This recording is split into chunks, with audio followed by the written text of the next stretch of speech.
coffee. I also got a haircut too.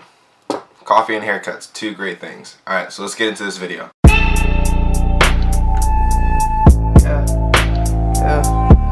Alright, so today what we're going to be doing is I'm going to be filming a book haul, but this isn't a normal book haul. This book haul is going to be all the books that I got for school this quarter. So if you guys don't already know, I am an English major, and this quarter I'm taking adolescent literature, which, hey, isn't that ironic? YA, BookTube, taking a class about it. Pretty much like getting a grade for how good I'm going to be doing on BookTube. So you guys are probably going to see a lot more stuff because I'll be a lot more motivated. I'm taking literary theory, and then I'm also taking psychology, which is just a GE that I'm going through right now. So yeah, let's go ahead and get into this book haul. We're going to start with the adolescent literature, just because those are the books that I've seen people do book hauls about some of these books, and seen a lot of people read and do reviews on them. So what I'm probably going to be doing is, for this class, since I'm on the quarter system, we're going to be basically reading one book a week. So you guys are probably going to see a lot more content coming from now. So I apologize for not putting out stuff in the past couple weeks, only because school is just getting started. I was really busy with work and getting a lot of stuff figured out. But now that I have a plan and we have like a whole set schedule, I should be able to cut out some time for the vlogging and all the BookTube stuff. So yeah, let's go ahead and jump into the first book. Alright, so the first book is going to be Watch by Marina Budos. It is essentially a book about this young person named Neem who is being watched, and essentially I hear that it's like a general YA teen screw up type thing. We're actually supposed to read this book. I was supposed to finish it by yesterday. I haven't even read it because I just got it in the mail. My books came pretty late. So I'm going to probably speed read through this and then do a review and then jump straight into the next book. So, and I don't know anything about these books too much, and I don't want to like go into them right now. I just want to show you guys everything because I'm going to be having an in-depth review on majority of these books, because I assume that it'll probably help me retain the information better as well for the books that I'm reading for the class. So I'm assuming it'll help me in both ways. The next book we're reading is Sherman Alexie, The Absolutely True Diary of a Part-Time Indian. This book has been getting a lot of buzz ever since I was in high school. So I actually already have this book, I just didn't read it. We were supposed to read it in high school, but again, I didn't do that. So yeah, it's kind of one of those things where it takes place on like a second generation from a minority, not a minority, but just an ethnic background. Like myself, because I'm Vietnamese and black, but I'm second generation. So I didn't immigrate here or anything like that. That was all my grandparents. So yeah, this one I'm kind of actually super excited to read and kind of funny. It's called Yaki Delgado Wants to Kick Your Ass by Meg Medina. I believe a book hoarder did this one as well, and she loved it. I'm pretty sure she burned through this book pretty quick, so I'm hoping I can do the same just to keep up on my schoolwork and everything. So yeah, this one should be pretty fun. I look forward to reading this one. It's gotten what award? The Purpa Belpré Award. So we'll see, yeah. And the Washington Post blurbed it. Next one's going to be Project X by Jim Shepard.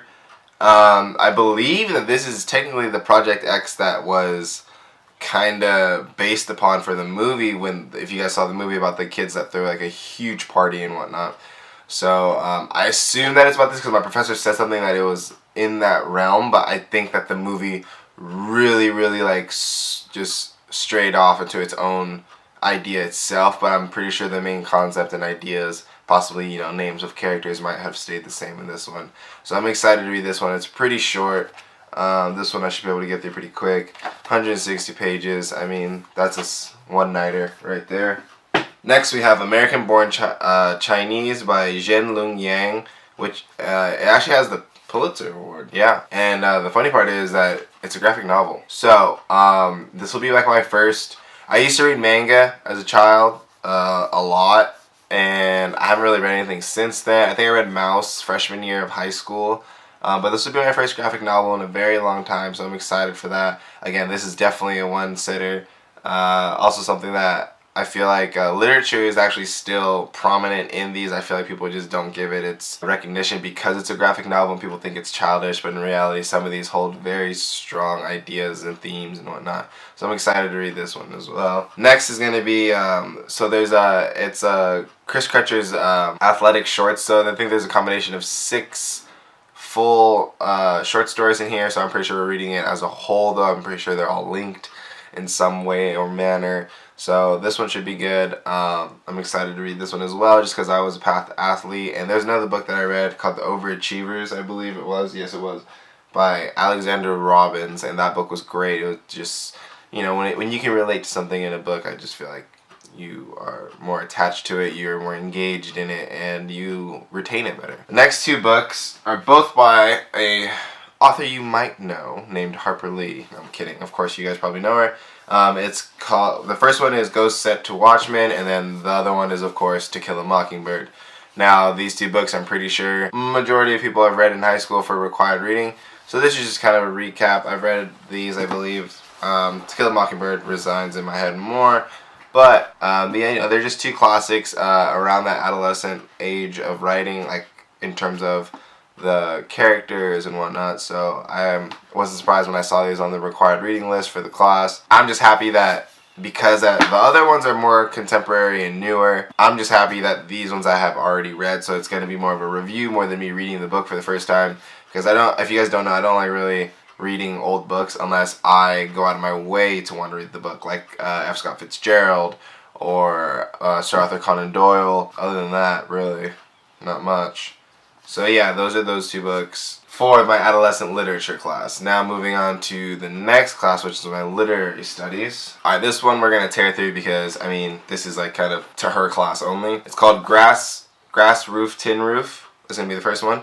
The MLA Handbook, 8th edition. If any of you are English majors, you will know how annoying this is. Because MLA sucks. Next is going to be Blood Brothers. And then The Craft of Research, 4th edition, by Wayne C. Booth. And finally, what I'm reading right now is Tara Eagleton, How to Read Literature. So yeah, those are the books that I'm going to be enthusiastically diving into this quarter at school. So yeah, like I said, stay posted. I will be posting more stuff. And again, I apologize for not posting any videos. I was trying to be consistent. I thought I was getting off to a good start, but then school kind of disrupted that real quick. But now it seems that school will be helping me with that with this adolescent literature class. So yeah, until then guys, have a good one. Later.